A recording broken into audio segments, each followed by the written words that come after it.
Hello, my name is Ziegler and this is Debbie Thoth Talk. Today we are beginning a new segment, court cards. ThothTarot and court cards.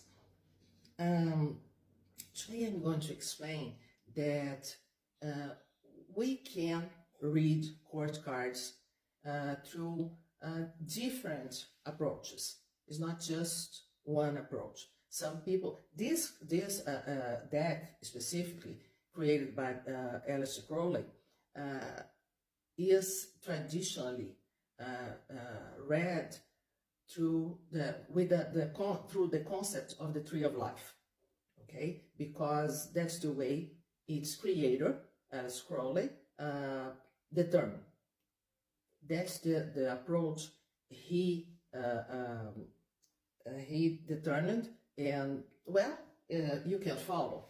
But there are some other ways to read court cards, other approaches, like if you are using a Marseille deck, usually the Marseille readers, they follow a historical approach and not tree of life. And you can also follow a mystical approach. We know that each suit represents one element of the nature element. The four elements that together are the symbolic manifested word.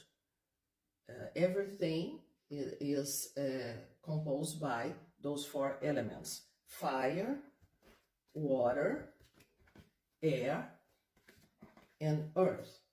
Everything is composed by those four elements. Those elements together formed the manifested word from everything, even the human body. And we can apply this approach for the Thoth deck. And like I said before, each suit represents one element, and each character represents one aspect of this element, because while each suit represents one element, like I said, one's fire, and cups water, and swords air, and discs earth, each character of the court also represents one element. In this case, in the Thoth Tarot, like I said in the last video, we don't have kings, we have knights, and we don't have pages, we have princesses. So every knight represents the fire aspect of each suit. Like here in the suit of discs, that is element, it represents element earth. The knight is the fire aspect of the element earth. We're gonna talk about these combinations later, but is the part fire for the element earth, while here in the suit of wands is the fiery aspect of the element fire. It's fire twice, it's double fire. It's a superposition of this element. Here, the knight of water, because the suit is cups. He is the fire aspect of the element water, or if you want to call the family.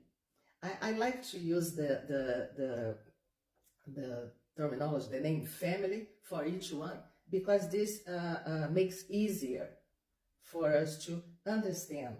Like, if swords are the family. Those four people, four characters, are together. They make the family of swords. They are family. They all represent the air. But like if it was if it was a last name, their last name is air, but his first name is night, and while is night is fire. His first name is fire, his last name is air. Every queen represents the element water, but this queen is part of the family air.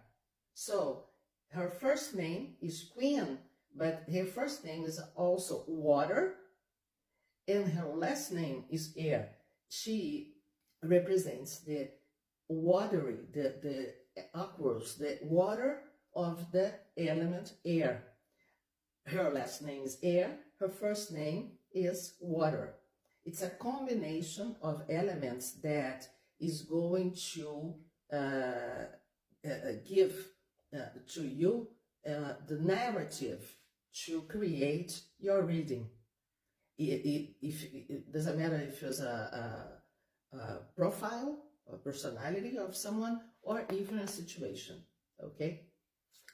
Here we have the Prince of Swords.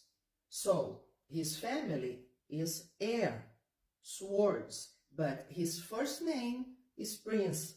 Every prince, all the princes are element air. So here he is the airy, the air aspect for the element air. If you want to use my method, you can say that he is the heir of for the family, air. And finally, the princess. All the princesses are represents the element earth. But remember, this is the family air. So her first name is Earth because she's a princess, but her last name is air. It's if you practice it a little bit, it's gonna be very easier. If you think about four families with last names and each character